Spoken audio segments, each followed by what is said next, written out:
Ini bab bersembahyang pada hari Jumaat sebelum matahari tergelincir ataupun sebelum tergelincir matahari.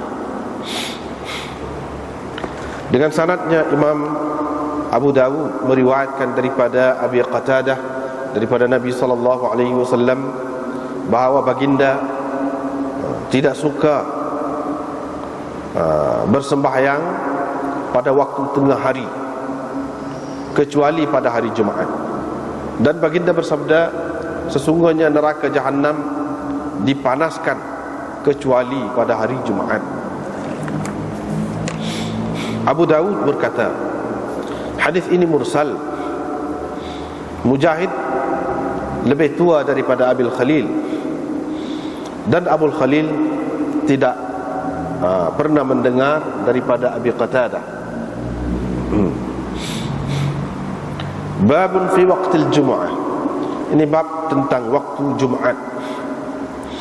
Dengan sanadnya Imam Abu Dawud meriwayatkan daripada Anas bin Malik, beliau berkata, Rasulullah SAW selalu bersembahyang Jumaat apabila tergelincir matahari. Dengan sanadnya Imam Abu Dawud meriwayatkan daripada Salamah bin Al-Akwa', beliau berkata, kami selalu bersembahyang bersama Rasulullah SAW Jumaat, kemudian kami pulang dalam keadaan tidak ada bayang bagi dinding-dinding, yakni rumah-rumah orang.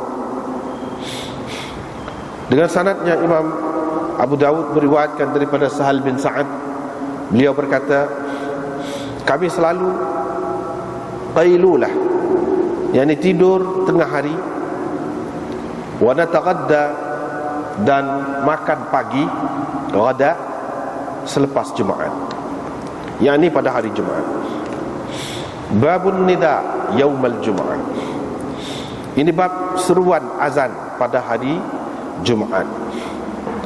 Dengan sanadnya Imam Abu Dawud meriwayatkan daripada As-Sa'ib bin Yazid bahawa azan yang pertamanya ialah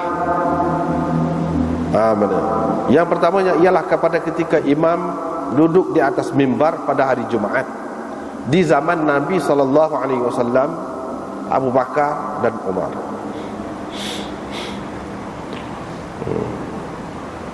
Apabila Uthman memerintah, apabila tiba zaman Uthman dan orang sudah ramai, Uthman memerintahkan pada hari Jumaat azan yang ketiga, yakni supaya dilaungkan azan yang ketiga.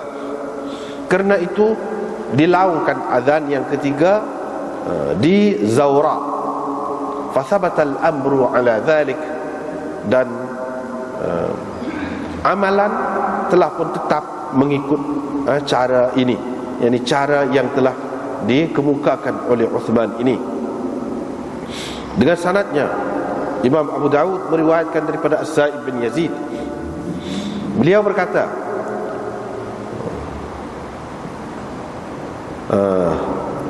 azan dilaungkan di hadapan Rasulullah SAW apabila baginda telah duduk di atas mimbar pada hari Jumaat di pintu masjid. Begitu juga di zaman Abu Bakar dan Umar. Kemudian perawi mengemukakan sama seperti makna hadis yang telah dikemukakan oleh Yunus sebelum ini. Dengan sanadnya Imam Abu Dawud meriwayatkan daripada As-Sa'ib lagi, beliau berkata, Rasulullah SAW tidak mempunyai kecuali seorang sahaja muadzin, iaitu Bilal. Kemudian perawi menyebutkan makna hadis, yakni kandungan hadis yang maknanya sama seperti hadis yang telah dikemukakan sebelum ini. Dengan sanadnya Imam Abu Dawud meriwayatkan daripada As-Sa'ib bin Yazid lagi, beliau berkata, Rasulullah SAW tidak mempunyai muadzin kecuali seorang sahaja. Dan perawi mengemukakan hadis ini Seterusnya, tetapi laisa bitamamihi, tidak selengkap yakni hadis yang tersebut sebelum ini.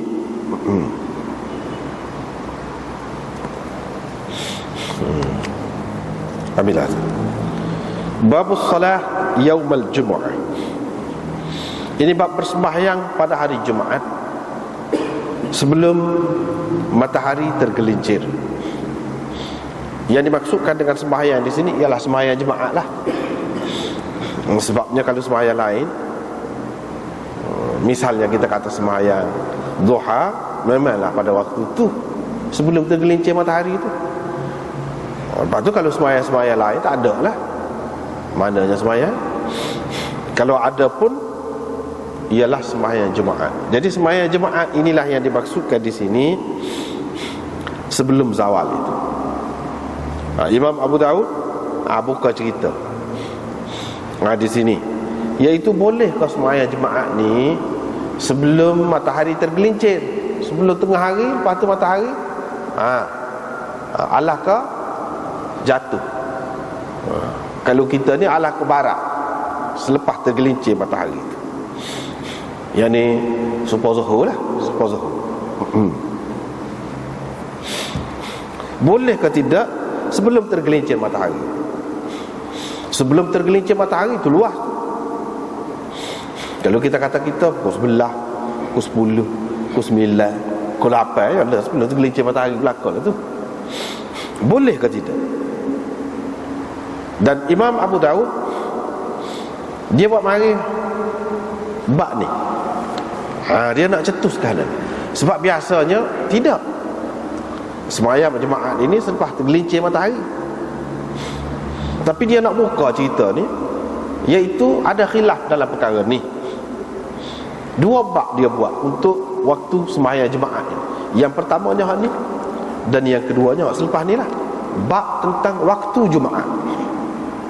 Dalam bab ni pun lebih banyak dia amari hadis. Kalau bab yang mula-mula saat ni satu ya. Kalau dalam bab yang kedua ni waktu Jumaat ni ada 3 hadis. Jadi 3 hadis ni satu saja yang menunjukkan dengan jelas selepas tergelincir matahari, sementara hak dua lagi tidak menunjukkan sebelum tergelincir matahari, mengikut fahaman orang yang pegang gitulah. Oleh kerana Imam Abu Daud ini dalam banyak pendapat dia serupa dengan tok guru dia, iaitu Imam Ahmad, maka di sini kita nampak dia pun lagu tu. Yang ni boleh sembahyang Jumaat sebelum tergelincir matahari, sebelum tengah hari itu boleh. Jadi dia lebih banyak mari hujah kepada orang yang kata boleh. Tapi tidak bermakna semua mereka hak kata sebelum Jumaat, sebelum gelincir matahari ni buat sembahyang Jumaat ni, maknanya hak tu lebih afdal. Tak. Hak lebih afdalnya iaitu selepas tergelincir matahari. Cumanya boleh ke tidak, sah ke tidak. Dari segi sah tu khilaf ulama. Di sini tempat nak cerita. Bolehkah, haruskah atau tidak? Dia nak cetuskan masalah. Lepas tu dia nak kemukakan dalil bagi masing-masing. Apabila seseorang pengarang kitab hadis ni, dia mari lebih banyak dalil-dalil yang menyokong satu pendapat. Satu pendapat. Dalil hak menyokong satu pendapat lagi tu, walaupun hak jumhur ulama tu pegang, dia tak mari banyak. Menunjukkan dia berpendapat dengan pendapat yang pertama. Itu pegangan. Itu kita hadis boleh katakan semua gitu. Daripada Bukhari sampai ke kitab lain-lain, semua juga kitab ni pun lagu tu. Kalau hak tidak kuat pun dia tak mari. Kurang kuat dia tak mari. Hak balik orang ramai ni, kalau sini dia mari sah. Padahal tu lebih kemah. Kalau nak kira dalam Bukhari Muslim lebih banyak tu hak selepas gelincir matahari. Tapi Imam Abu Daud tak mari. Apa? Dia nak ayat, dia faham gini supaya Imam Ahmad tu guru dia.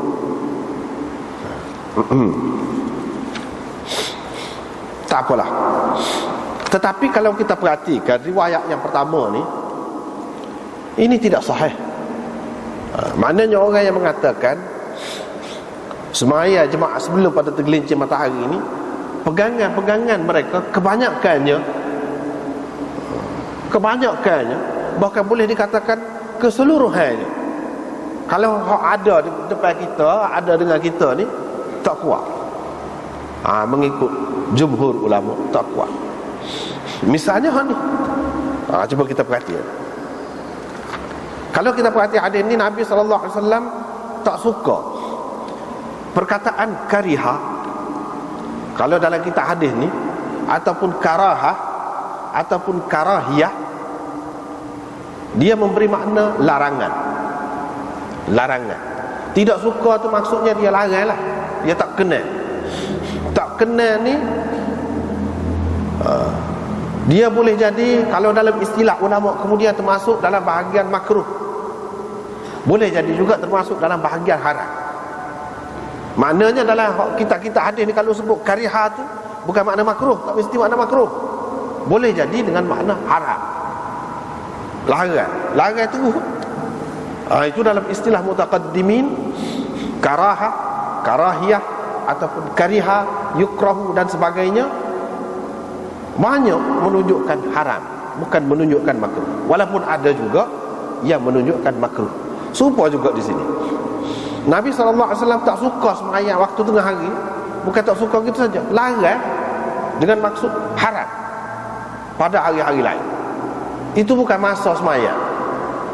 Waktu jatuh matahari, waktu matahari tengah naik, dan waktu tengah matahari berdiri, tak gelincir lagi, itu waktu yang dilarang.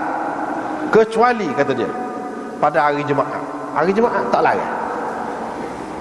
Mana tidak haram, tidak dilarang. Dan Nabi SAW kata neraka Jahannam ini dipanaskan, tusajjaru ataupun tusjaru, boleh dipanaskan, kecuali pada hari Jumaat. Hari Jumaat tak panas, hari lain panas, hari itu tak panas. Dengan sebab itulah seseolahnya jadi boleh sembahyang pada waktu tengah hari berdiri tu, boleh tu sebab seseolahnya ada kaitan dengan neraka Jahannam itu, iaitu pada hari itu tidak dipanaskan.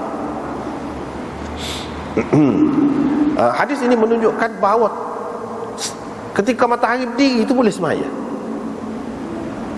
Boleh sembahyang. Sebab apa?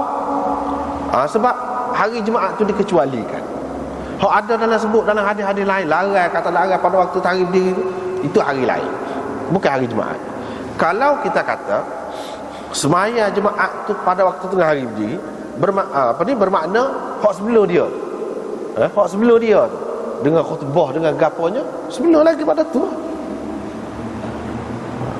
Mana kalau tengah hari berdiri pun boleh.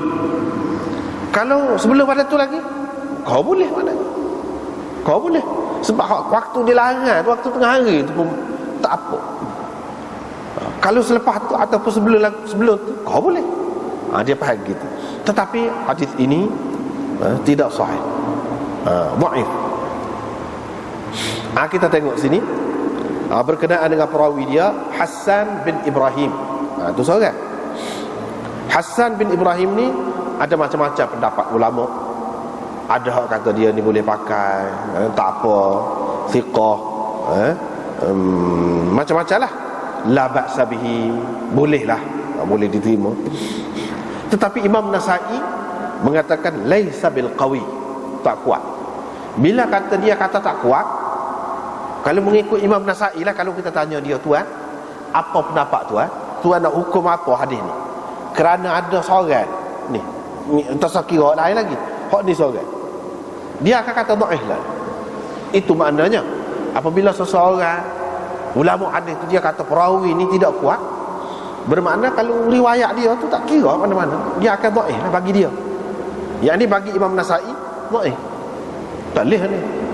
Sebab apa? Ada Hassan bin Ibrahim. Orang lain suku lah, orang lain tu tak kira lah orang lain. Kalau kira dia, kalau tengok dari sudut dia, pendapat dia. Uqaili berkata dalam hadis dia ada waham, ada buah keliru, celaru ni ada dalam hadis dia. Itu sah. Hak ni tak apa lagi, kita kata ada khilaf lagi. Hak ni kata gini, hak ni kata gini.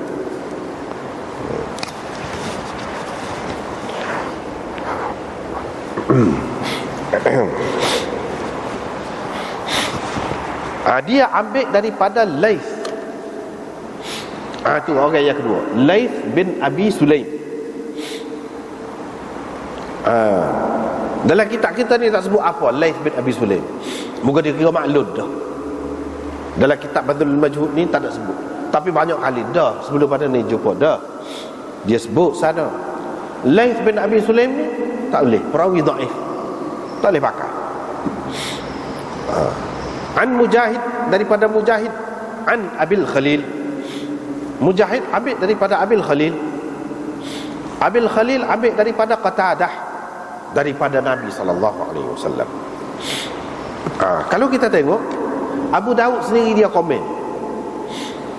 Kalau mengikut kaedah boleh dikatakan semua ulama terima ni. Kalau hadis dalam Abu Daud ni Imam Abu Daud komen, cak mana hak tu tidak sahih. Misalnya sini, qala Abu Daud, dia kata, Abu Daud berkata hadis ini mursal. Bila mursal tu pada dasarnya dhaif lah. Mujahid ini lebih tua daripada Abil Khalil. Mujahid lebih tua daripada Abil Khalil. Ini orang panggil riwayatul akabir anil asaghir.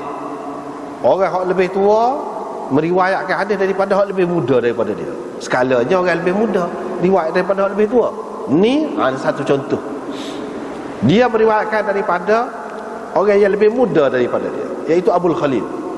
Abul Khalil ni sendiri dia tak ada dengar daripada Abi Qatadah.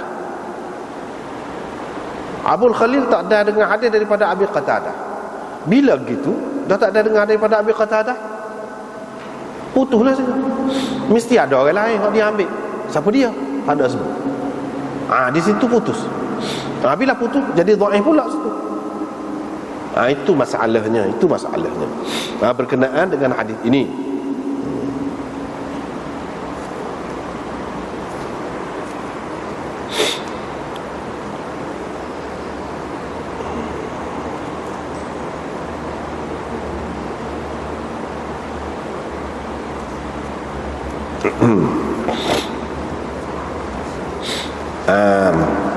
Maknanya kalau kita tengok dari segi hadis ni tidak kuat lah. Imam Abu Daud sendiri pun dia pun komen. Boleh katakan semua ulama kata lagu itulah. Tetapi ramai juga ulama yang mengatakan kalau Abu Daud tak komen ni pun tidak semesti tidak dhaif. Tidak semesti tak dhaif. Banyak juga dia tidak komen pun dhaif. Bermakna, tapi kalau dia komen tu lebih-lebih lagi lah maknanya. Mereka terimalah dhaif. Macam hak ni. Tetapi dia lari juga. Dia lari juga. Padahal dhaif. Dia lari juga. Dia kena hak ni. Supaya tok guru dia Imam Ahmad.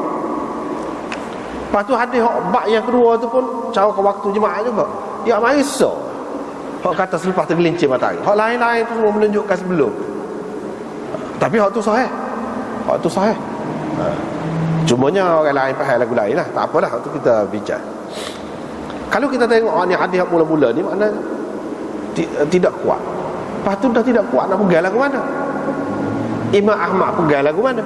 Dengan hak tak kuat ni. Dia ada kaedah dia lah. Ada kaedah dia.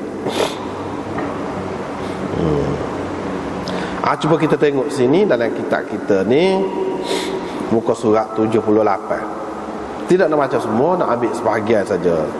Itu tengah tu Imam Nawawi kata dalam menghurai hadis ini. Imam Nawawi kata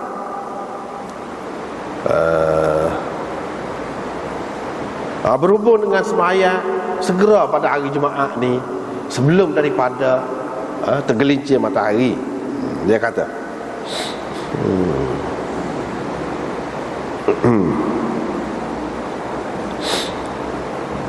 hadis-hadis ini zahirnya menunjukkan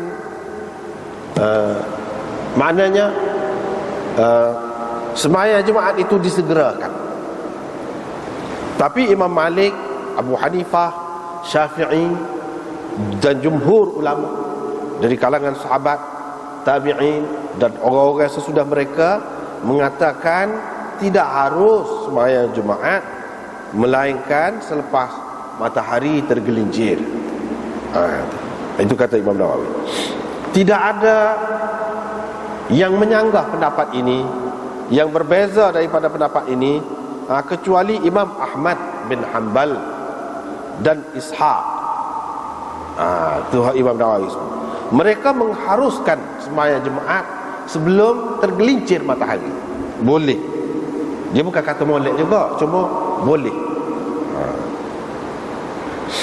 Ini hak Imam Nawawi sebut. Sebenarnya selain daripada Imam Ahmad dan Imam Ishaq bin Rahawai, dia ada amal lagi orang lain di kalangan sahabat, ada juga di kalangan tabi'in seperti Tawus, Makhul, dan orang kemudian lagi seperti Ibnu Taimiyah, Ibnu Al-Qayyim. Mereka kata boleh, supaya Imam Ahmad juga.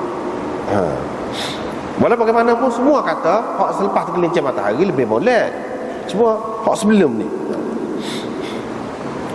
Qala al-Qadhi, ini Imam Nawawi sebut lagi.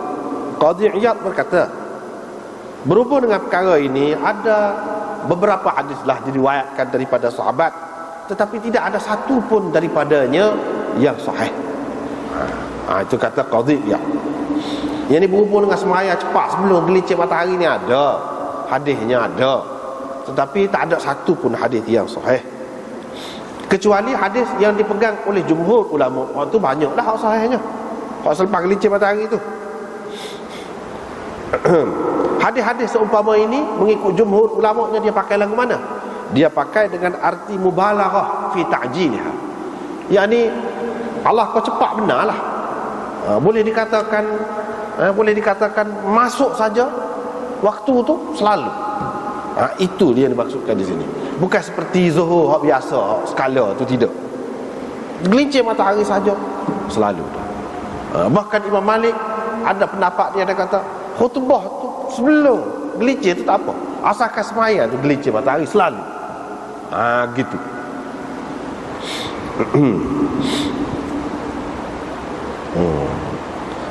Makanan hak mereka biasa makan pagi dah tidur skala tu, tengah hari tu, dia kemudiankan sehingga selepas jemaah. Tak makan awak. Sebab apa? Takut terlewat. Maknanya cepatlah perginya.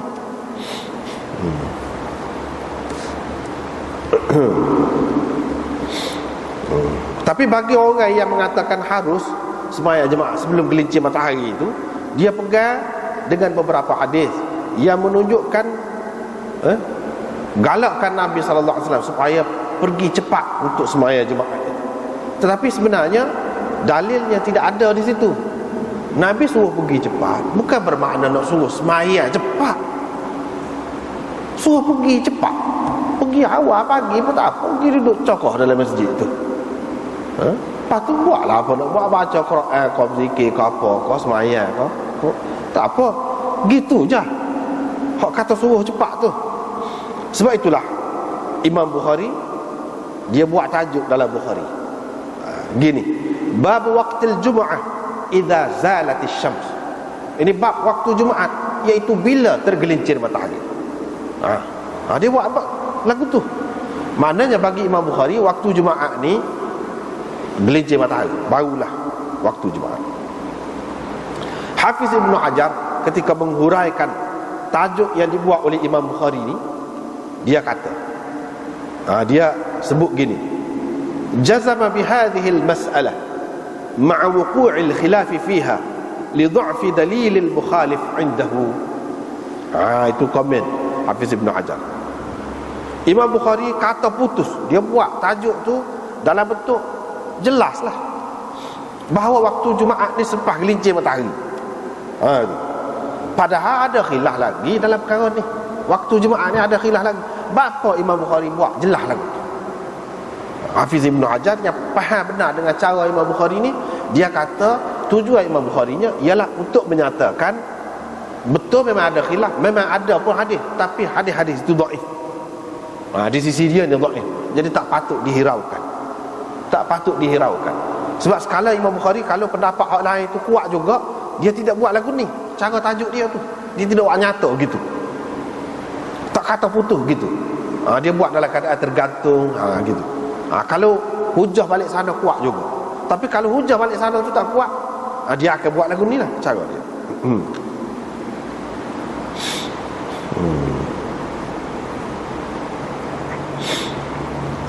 Itu yang pertama.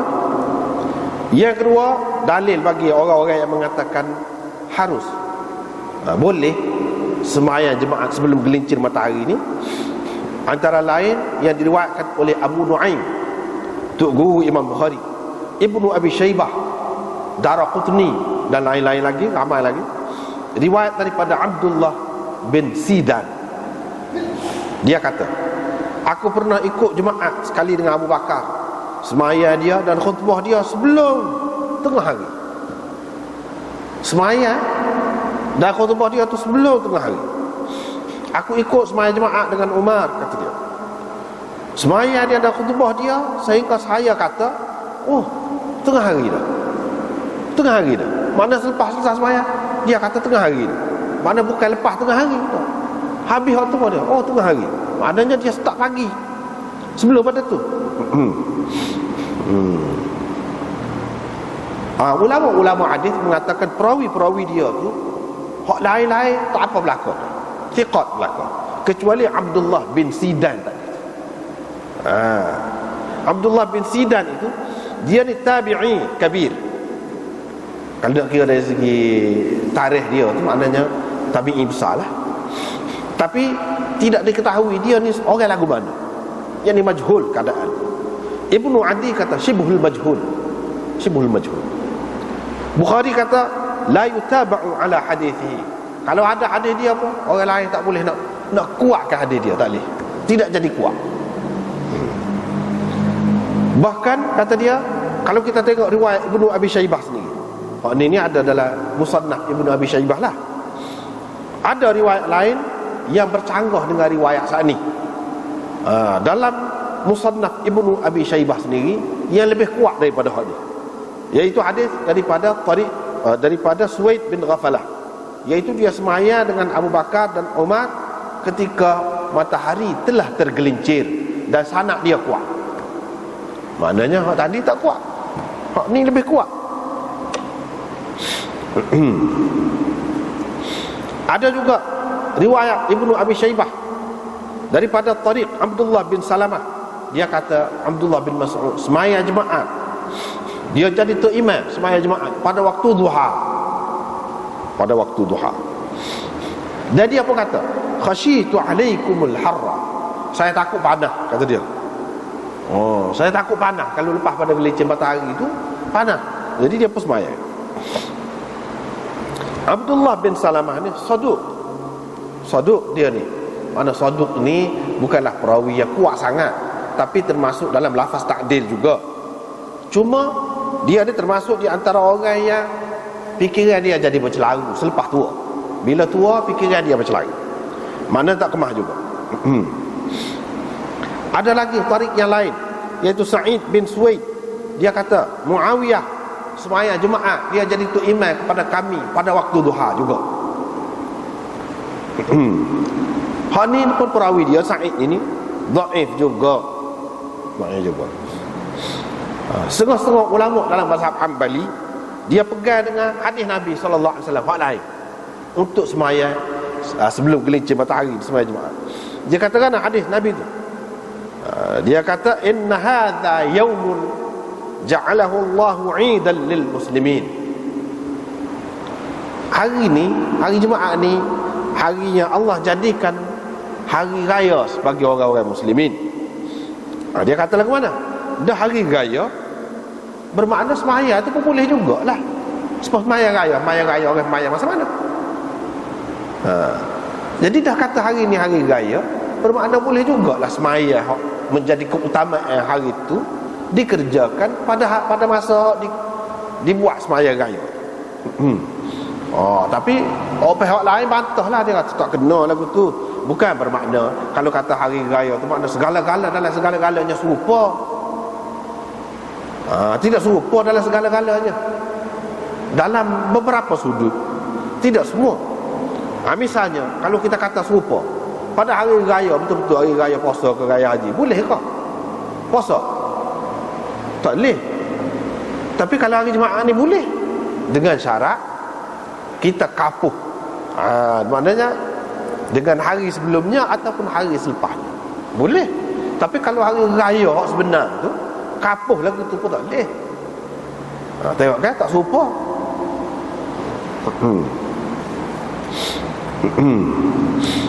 Begitulah.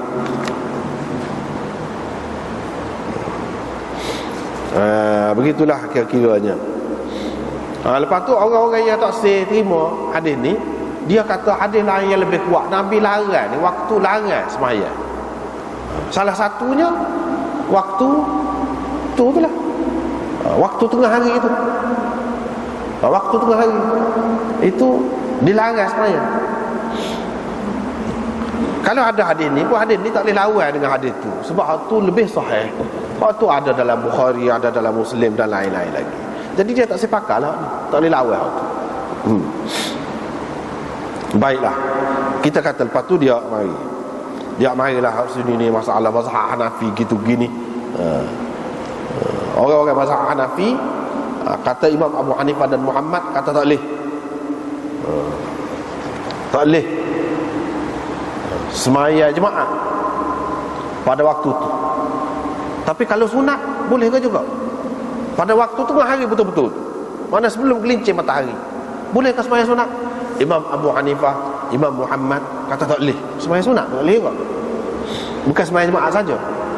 Tapi di kalangan ulama Hanafi, Imam Abu Yusuf kata boleh. Sembahyang sunat boleh waktu tu. Maknanya berbeza daripada hari-hari lain. Kalau hari lain tak boleh, hari tu boleh. Kata dia. Tak apalah. Itu perbahasan dalam fiqh Hanafi. Dia marilah sini. Kesimpulannya tak boleh lah.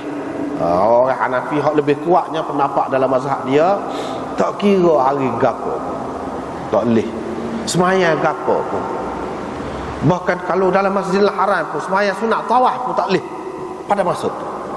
Tak boleh tak? Tak kira sembahyang gapo. Sembahyang ada sebab ke? Tahiyatul masjid ke? Sembahyang sunat wuduk ke gapo ke? Tak boleh berlaku masa tu. Sebab apa? Hadis hak larang tu lebih kuat lagi. Itu mengikut mereka. Baiklah, tu tak apalah. Boleh dikatakan jumhur ulama kata tak boleh lah sembahyang sebelum gelincir matahari ni sembahyang Jumaat. Cumanya yang muskilnya kita ni, macam mana Imam Ahmad, Ishaq bin Rahawi dan lain-lain lagi, ramai lagi ni, walaupun tidak seramai yang pertama tadi, tapi ramai jugalah. Dia pegang lagu mana? Adakah dia pegang dengan hadis ni? Tak.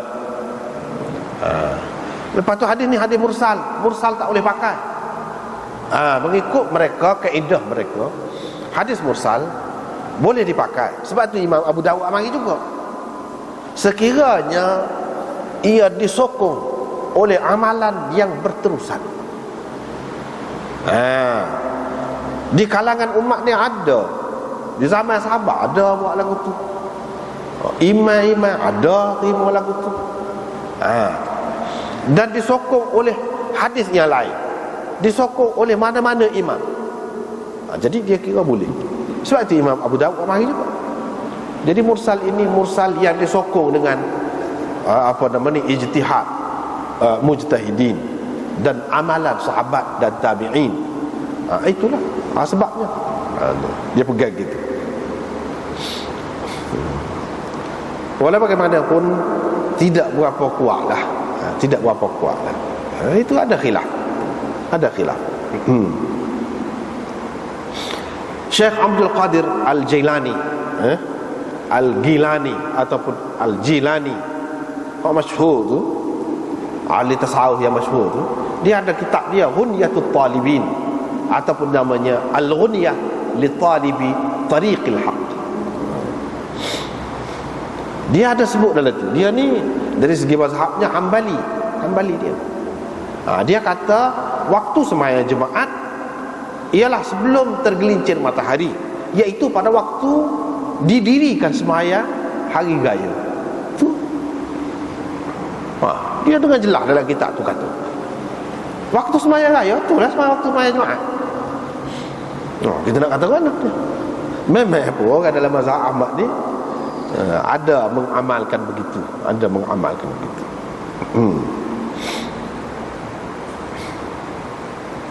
tapi kalau nak kira dari segi dalil, hak lebih kuat jelas di sini. Hak kata selepas gelincir matahari itu lebih banyak hadisnya, lebih kuat. Dalam kitab-kitab besar-besar pun ada sebut.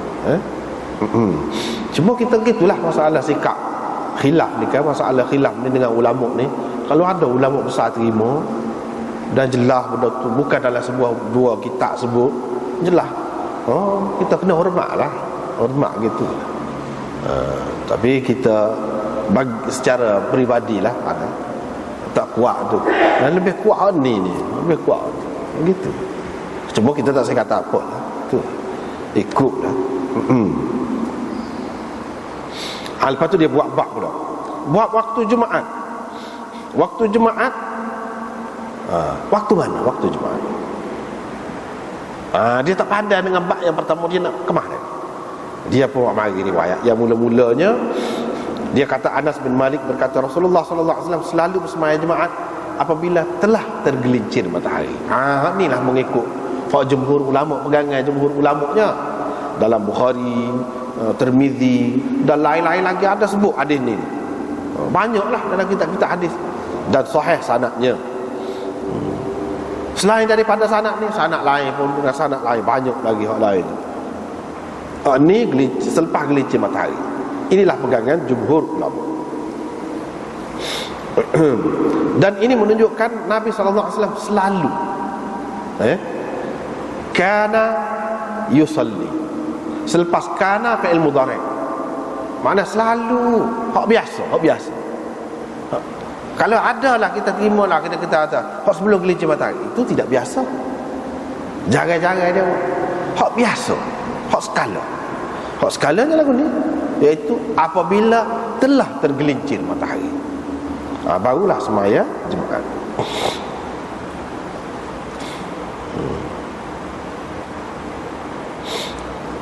Kemudian riwayat yang kedua daripada Salamah bin Al-Aqwa, kata dia, kita bersembahyang bersama Rasulullah Jumaat, pada tu kita balik dalam keadaan dinding rumah ni kan tak ada lagi bayarnya. Ini dia nak sokong hak mazhab Ahmad juga ni. Pegangan dia lah ni. Cuba kita bayangkan sembahyang Jumaat, lepas pada sembahyang tu kelik tak ada bayar lagi. Tak ada bayar ni matahari diri. Mana sembahyang tak ada ketika matahari diri lah, ketika tak gelincir lagi matahari lah, ataupun dekat-dekat dengan hak tu. Kalaulah termasuk dalam larangan juga, tidak dikecualikan hak ni, maka bagaimana ni? Dan itu satu perkara. Perkara yang keduanya, dia kata khutbah, bermakna khutbah sebelum pada tu lagi. Sembahyang apa sebelum daripada gelincir matahari. Sebab kalau sudah gelincir matahari, dia ada bayar. Ni tak ada bayar. Tak ada bayar maknanya tak gelincir lagi matahari. Betul-betul tengah tarikh diri. Artinya start khutbah ke apa semua tu sebelum pada tu lagi. Kalau lah memang tak boleh, waktu dia tu mesti selepas daripada gelincir matahari. Nabi SAW tak akan buat benda-benda yang jenis sipi-sipi lah tu, boleh menyebabkan jatuh dalam perkara yang haram. Dia tak akan buat. Itu dia. Orang lain pula bahas. Hak jumhur ulama ni lah bahas. Hadis ni dia mana katakan? Dia mana katakan? Sahih. Ni puak-puak ni kata gini dalam riwayat ni. Cuba tengok dalam riwayat Bukhari. Walaysa lil hitani fai'un nastazillu bihi. Gitu dalam riwayat Bukhari. Dalam riwayat Muslimnya, wa ma najidu fai'an nastazillu bihi. Dia kena tengok hak mana lebih besar kitab, hak mana lebih kebal, Bukhari Muslim ke Abu Dawud. Kena tengok situ. Dalam kitab tu dia sebut Iaitu kami dalam keadaan tidak ada dinding-dinding ni mempunyai bayar yang dapat kami berteduh. Bukan dia menafikan bayar tu tak ada langsung. Bayar tu ada dah, bayar untuk berteduh tak ada. Maknanya awal. Ini menunjukkan awal, tidak menunjukkan pada ketika semaya tu betul-betul tengah hari berdiri, dah. Lepas tu di Madinah pula nak kata bayar ni ada dah, tak ada lagi kau kena tengok pula dinding-dinding dia ni setara mana tingginya. Bukannya tinggi bangunan, rendah. Jadi kalau kata tak ada bayar itu bukan bermakna matahari tidak tergelincir lagi. Apalagi kalau kita tengok dalam riwayat Bukhari, bayar yang dapat kita bernaung dengannya. Nak bernaung, orang duduk cacar ni dia kena bayar tu banyak baru boleh. Kalau tidak, mana kalau duduk tepi dinding tu pun mana kena lagi matahari, cahaya matahari, tak boleh bernaung juga. Itu kata dia maksud di sini. Bukan makna tak ada bayar langsung. Bayar tu ada dah, cuma bayar untuk bernaung, yang ni bayar yang banyak, itu tak ada. Ini menunjukkan awal waktu sembahyang Jumaat tu. Sebaik saja gelintir matahari tu selalu. Mana sehingga bayar yang banyak tidak ada lagi.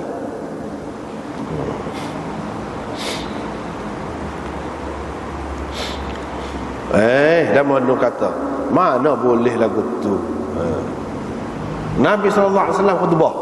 Kalau kita katalah khutbah dia tak panjang, tak apalah. Dia baca surah kau je. Surah Qaf, Tabarakah, surah Jumaah, surah Munafiqin. Panjang tu. Panjang, dia tidak baca laju. Dia baca slow, beranjur begitu. Ini sudah semaya tak ada lagi bayar. Kalau kita kata dia tak lepas pada gelincir matahari selalu, lama kalah tu banyak dah tu ada bayar tu. Kalau ambil kira dengan khutbah, dengan baca dalam semaya tu, ini ke mana-mana pun menunjukkan, kata dia, memang menunjukkan sebelum pada tu, kata dia. Itu sah. Yang kedua, riwayat daripada Sahal bin Sa'ad, dia kata kami tidur tengah hari dan nataghadda ba'da al-jumu'ah, dan kami makan ghada selepas Jumaat. Jadi naqil itu skalanya qailulah, iaitu tidur fi zahirah, tidur tengah hari. Dalam majma' dia kata al-maqil wal qailulah al-istirahah nisfan nahar, mana rehat pada waktu tengah hari. Rehat pada waktu tengah hari. Tengah hari, rehat pada waktu tengah hari. Tengah hari berdiri tu rehat. Jenera kau tidur kau ataupun tidak tidur tak cara, tapi rehat pada waktu tengah hari. Maknanya kami selalu tidur tengah hari selepas Jumaat. Kalau pergi Jumaat, kalau pergi Jumaat tu selepas gelincir matahari, dia tidak qailulah pula. Kalau lepas pada tu, lepas lama dah qailulah ni berehat waktu tengah mencari diri tu. Ni dia kata kami berehat waktu tengah hari berdiri tu selepas Jumaat. Artinya Jumaat sebelum pada tu. Itu dia berehat ni lah. Artinya Jumaat sebelum pada tu barulah boleh berehat tengah hari tu. Mana semaya sebelum pada tu. Ni berehat ni lepas semaya Jumaat. Artinya semaya Jumaat sebelum gelincir matahari. Ketika matahari duduk diri tu kami berehat. Gitu. Yang keduanya nataghadda. Ghadda ni makna makan pagi.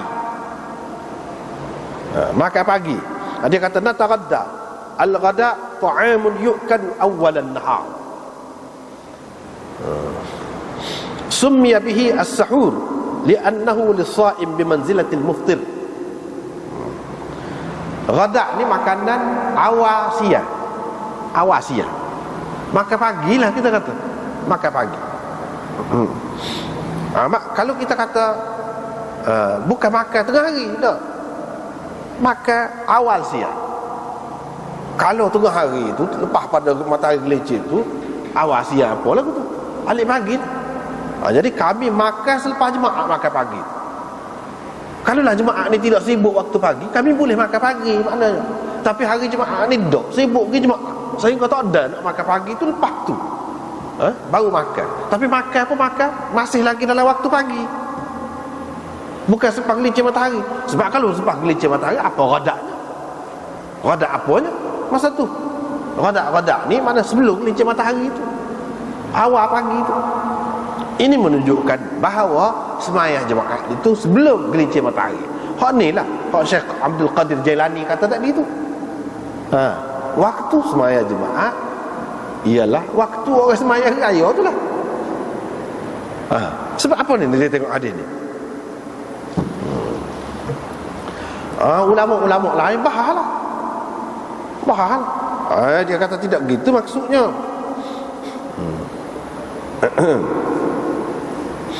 Maksudnya hak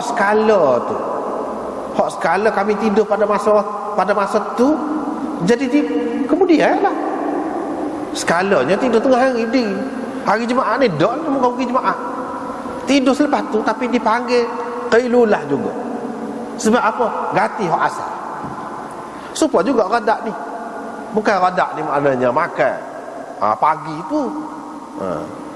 Bahkan makan ni selepas jemaah, mana tak makan pagi tu, tak makan pagi tu. Walaupun makan lepas jemaah pun panggil radak juga, sebab ia sebagai ganti kepada hak makan pagi tu. Dia tu takwil lah. Dia tak terima. Dia kata takwil lah tu. Kira makna asal. Tak usah takwil.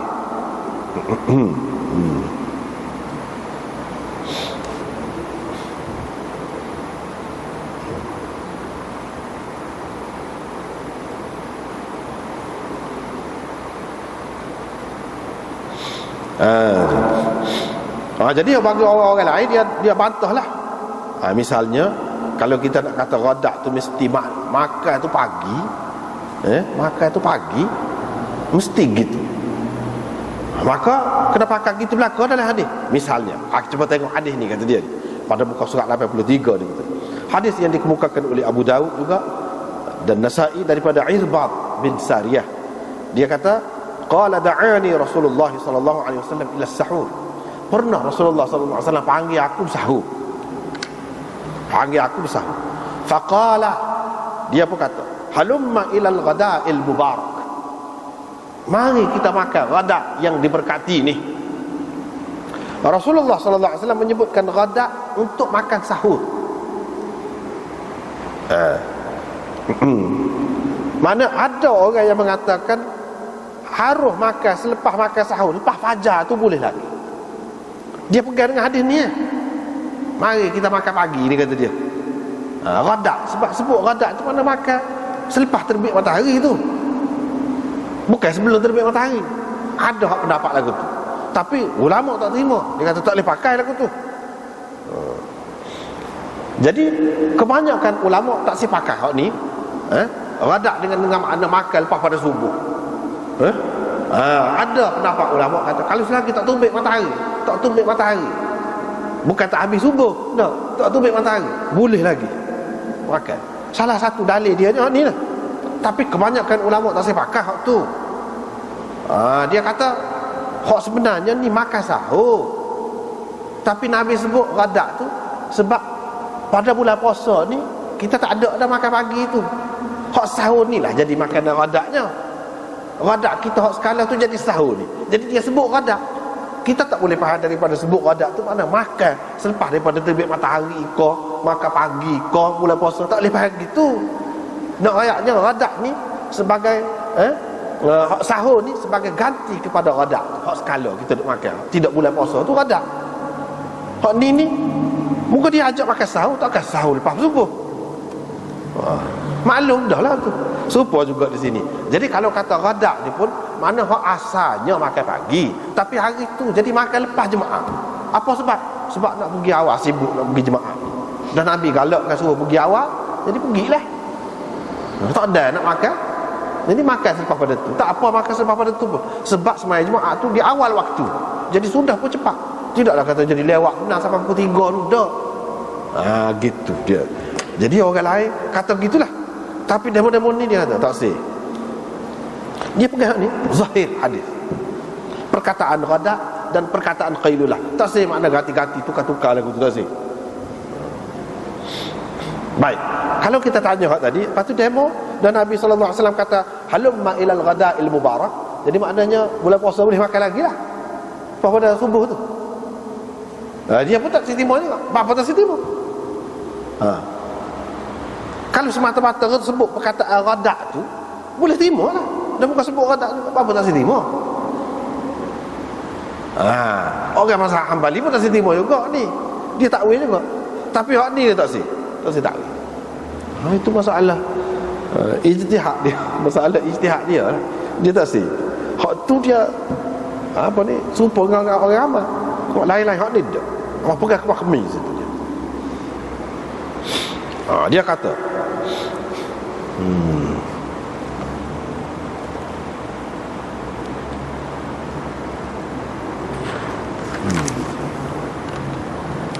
gitulah, habislah cerita tu. Artinya ada khilaf dalam perkara ni. Kita hak mengaji hadis ni, kelebihan kitanya kita boleh tahu. Boleh tahu. Dan benda ni kuat juga. Kuat juga. Imam-imam besar tu dia buat sampai jadi mazhab dia. Dia kalau dalil tak kuat, tak kemah, tak boleh. Di antara dalil hak kemah ni, hak ni lah, walaupun orang lain takwil, tak cara lah tu, suka tu. Tapi bagi dia pegang ni, hak ni kuat ni. Cumanya mereka pun supaya orang lain juga kata lebih afdal selepas daripada tergelincir matahari. Barulah tak ada khilaf kalau buat masa tu. Tapi bagi pokok dia, kalau nak buat dulu boleh, sah. Sembahyang jemaat itu sah. Dan kita pun tak boleh lah nak keras sangat. Nak keras sangat. Gitu.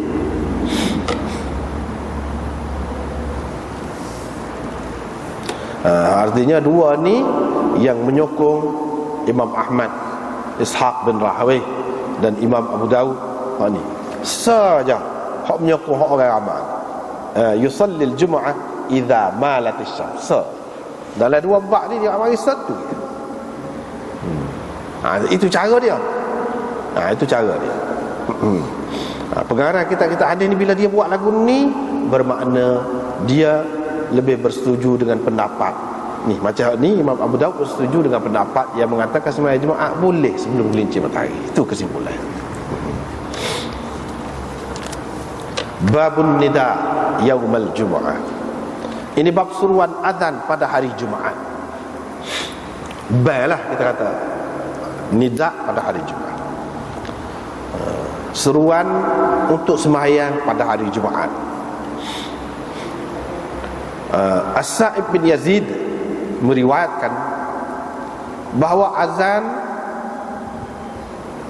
kana awwaluhu, azan hak mula-mula, iaitu azan hak mula-mula yang pertama, iaitu pada ketika imam duduk di atas mimbar pada hari Jumaat di zaman Nabi SAW.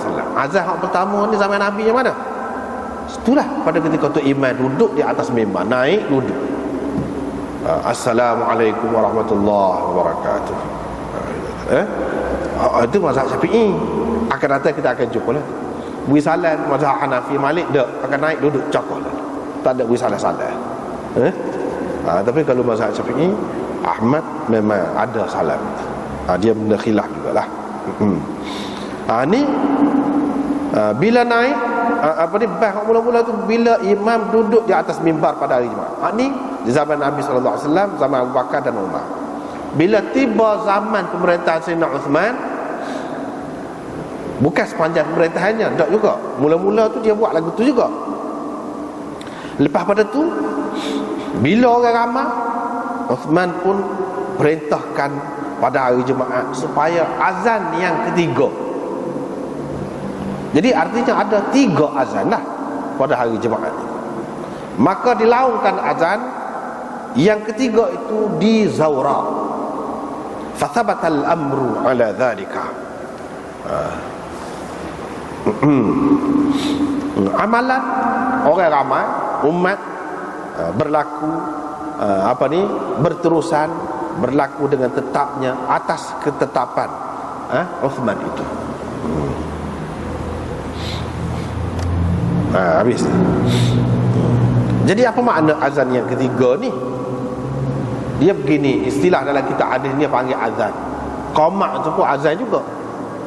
Sebab dari segi sama-sama panggil orang untuk sembahyang.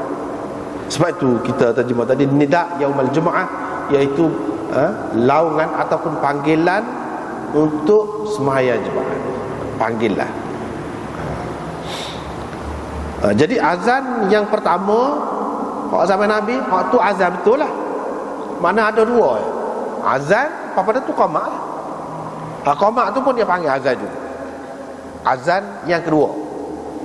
Azan yang ketiga ni bukan bermakna selepas qamat tu ada lagi azan, tak. Tak.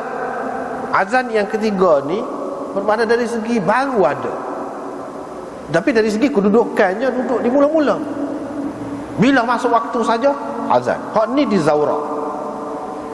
Zawra tu kawasan di luar daripada masjid, dekat pasar, dekat masjid Nabi sallallahu alaihi wasallam. Situ baik.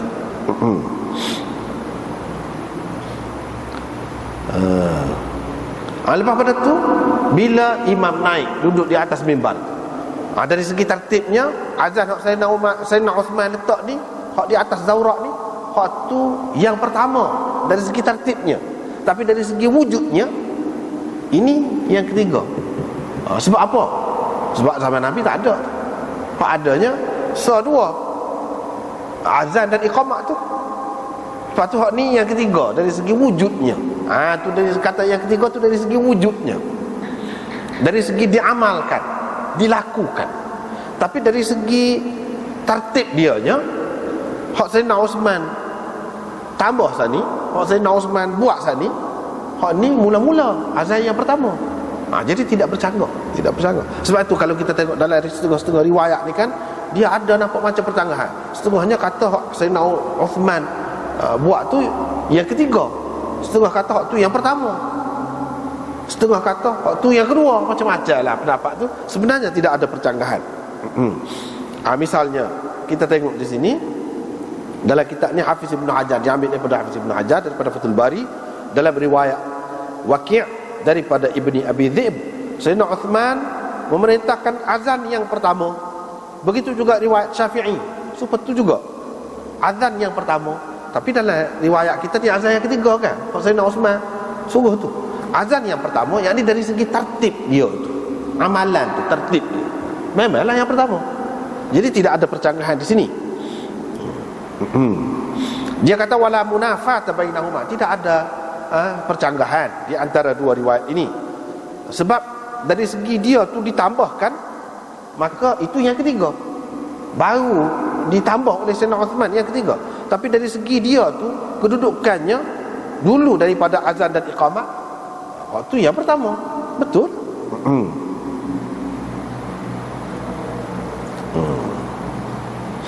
Ada juga dalam riwayat Uqail, dia kata Sayyidina Uthman suruh azan yang kedua. Apa makna azan yang kedua tu pula?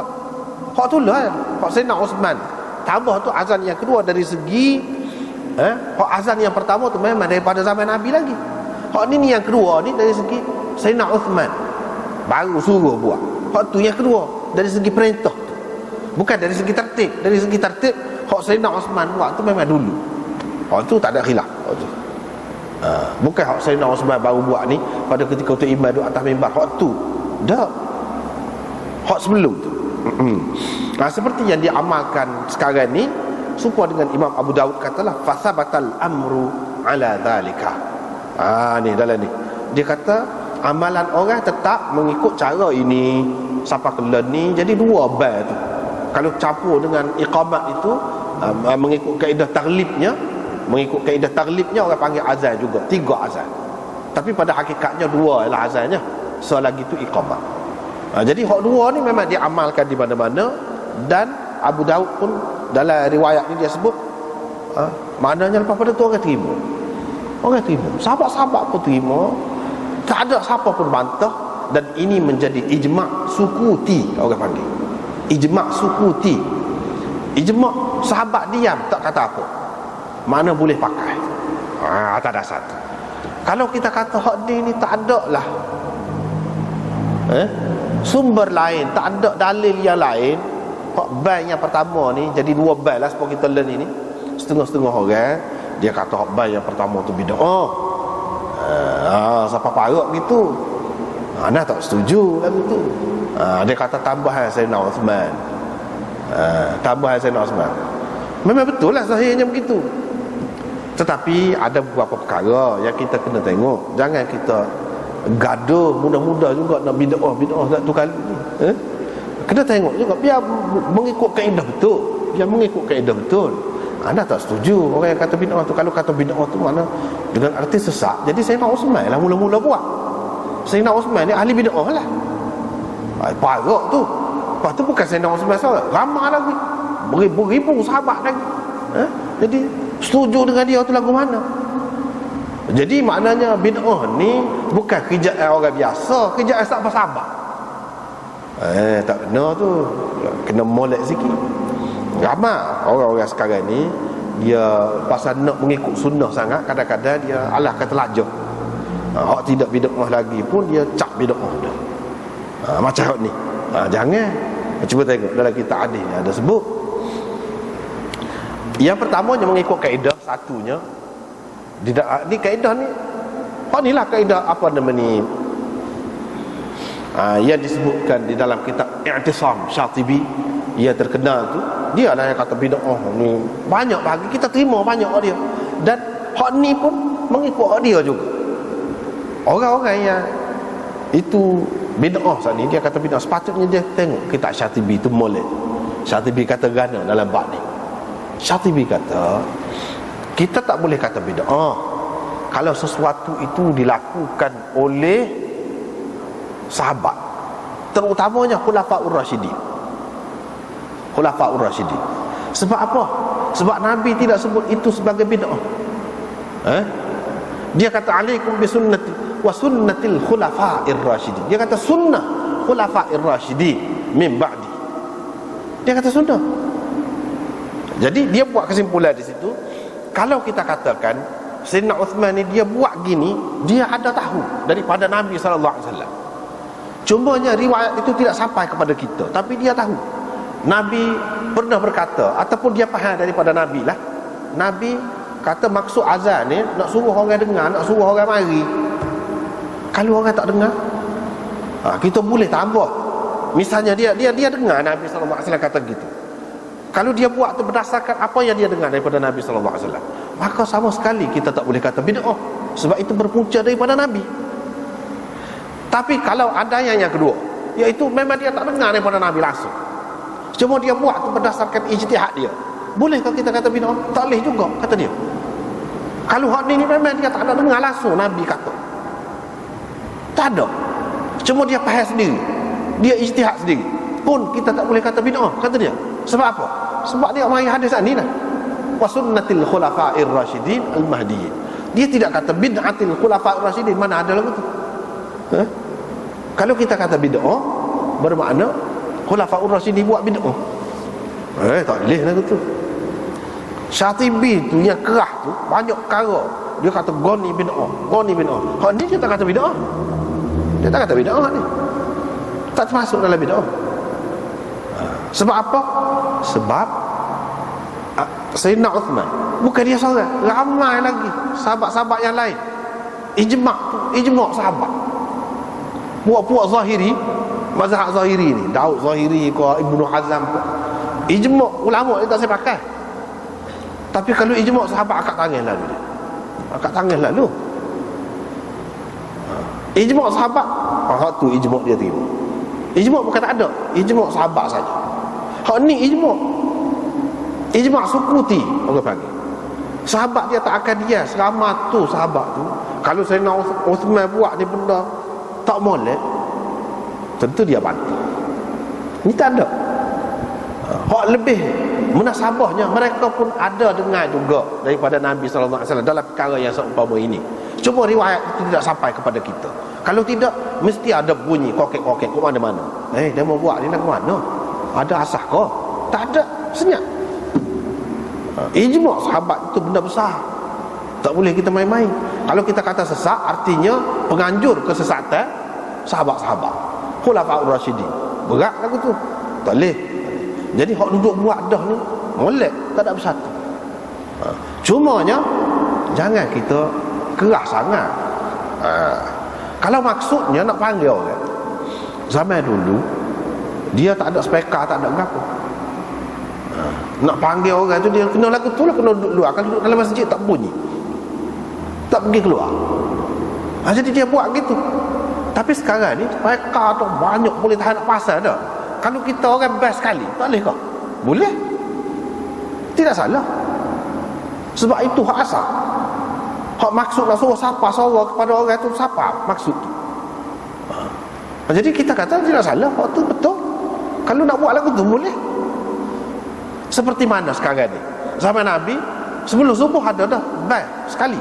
Sebelum subuh band tu untuk gerak orang bangun sahur lah, gapo-gapo lah, untuk nak semaya tajuk ke witir ke gapo ke, kita kata boleh lah. Tapi kita buat, tak ada buat lagu tu. Katakanlah kalau kita nak buat lagu tu, tak boleh? Boleh. Boleh. Lagu tu kau ni benda ni setara tu ya. Nak buat boleh, tak buat pun tak apa. Kalau dalam keadaan sekarang ni, dalam keadaan mereka ni banyak dah boleh dengar siapa rata suara ni, siapa belakang, kalau sekali pun tak apa. Tak perlu dua kali. Tapi kalau nak buat dua kali pun dia ada juga sunnah. Kalau tidak sunnah Nabi pun sunnah Khulafaur Rasyidin. Kita nak kata bid'ah tak boleh benda lagu ni. Itu je lah. Tapi kalau buat so boleh. Setengah-setengah orang kalau apa nama ni, misalnya ada orang buat sekali, boleh jadi dia kata parok pula, hak tu pula. Tak kena tu. Hak sekali tu, hak tu hak asal. Dah kalau buat lagu tu dalam keadaan maksud hak asal Sayyidina Osman nak tu, nak suruh siapa suara tu, siapa juga boleh. Apa tak boleh? Sebab kita sekarang ni ada pembesar suara, boleh. Jadi tak boleh kita kata apa-apa. Kau tu hak ni tak boleh kata berapa. Ikutlah, nak buat mana pun tak apa. Seterusnya dia azan di hadapan Rasulullah sallallahu alaihi wasallam apabila Nabi sallallahu alaihi wasallam duduk di atas mimbar pada hari Jumaat di pintu masjid. Zaman Abu Bakar, zaman Umar pun gitu juga, di pintu masjid.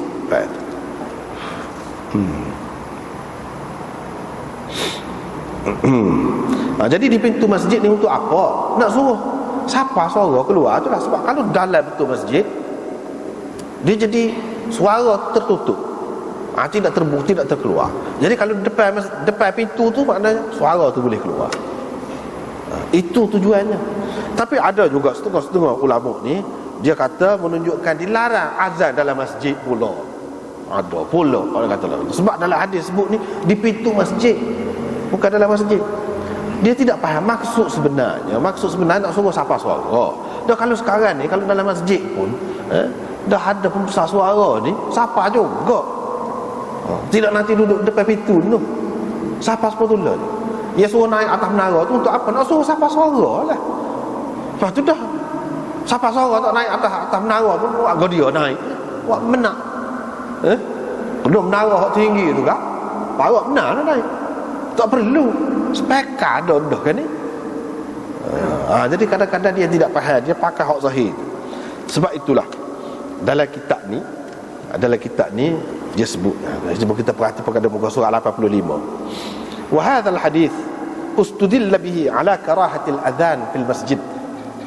Ada orang maknanya ambil buat dalil hak ni makruh azan dalam masjid ataupun terlarang azan dalam masjid. Mereka kata masjid itu bab pintu masjid itu di luar daripada masjid.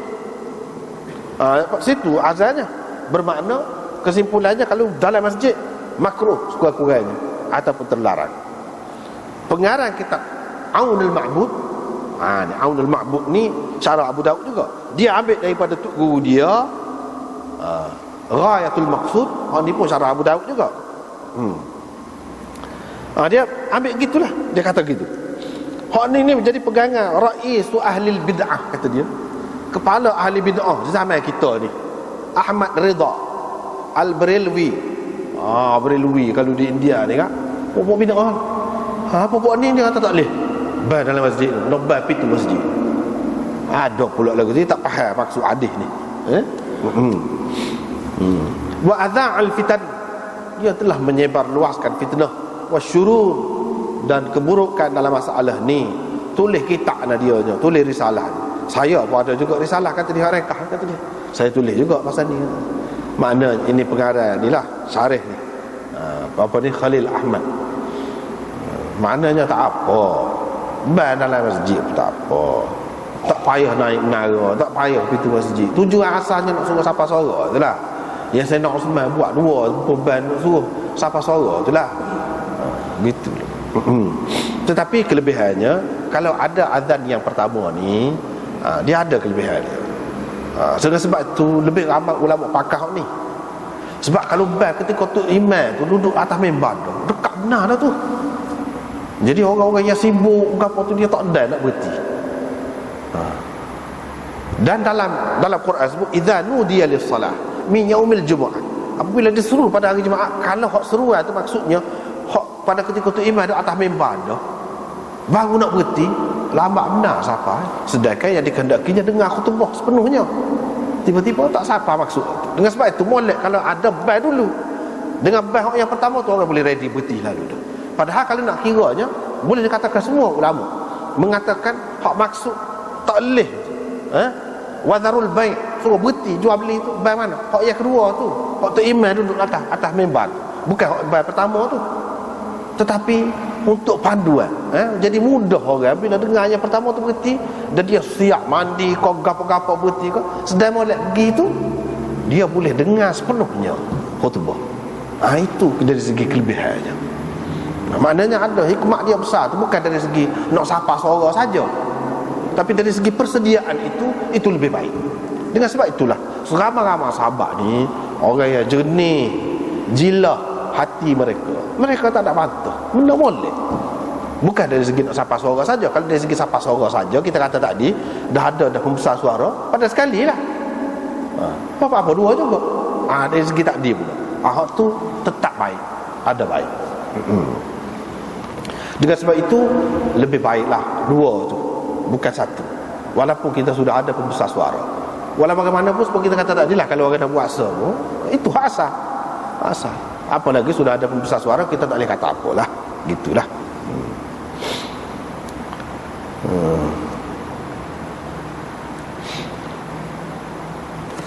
Kemudian riwayat yang kedua lagu tu juga, dia kata cumanya dalam riwayat ni dia kata Rasulullah ada seorang saja muazzin, iaitu Bilal. Sedangkan dalam riwayat yang lain bukan seorang saja muazzin, ramai lagi muazzin Nabi. Abi Mahdhurah, Sa'ad, dan Harith. Ini beberapa orang muazzin di zaman Nabi SAW. Apa dia kata seorang? Maksud seorang ni hari Jumaat. Habis selesai. Hak lain-lain itu masa lain. Artinya Bilal inilah. Sebab itulah kalau kata siapa bahasa kita betul Bilal, apa tu tidak tu Harithnya, tu Sa'adnya, tu Abu Mahdhurahnya, tu Ibnu Ummi Maktumnya tak sebut. Padahal tu kan Nabi belakang tu. Sebab hak ni lah hak nombor satu. Kalau sebut tukar Nabi itlak begitu, sebut secara umum begitu, maka maksudnya Bilal. Walaupun orang lain tu kan, tapi dia kena sebutlah orang lain. Kalau kata ini ni tukar Nabi Bilal, itulah hak utama. Sebab apa? Sebab hari-hari yang penting gini dia. Tengok.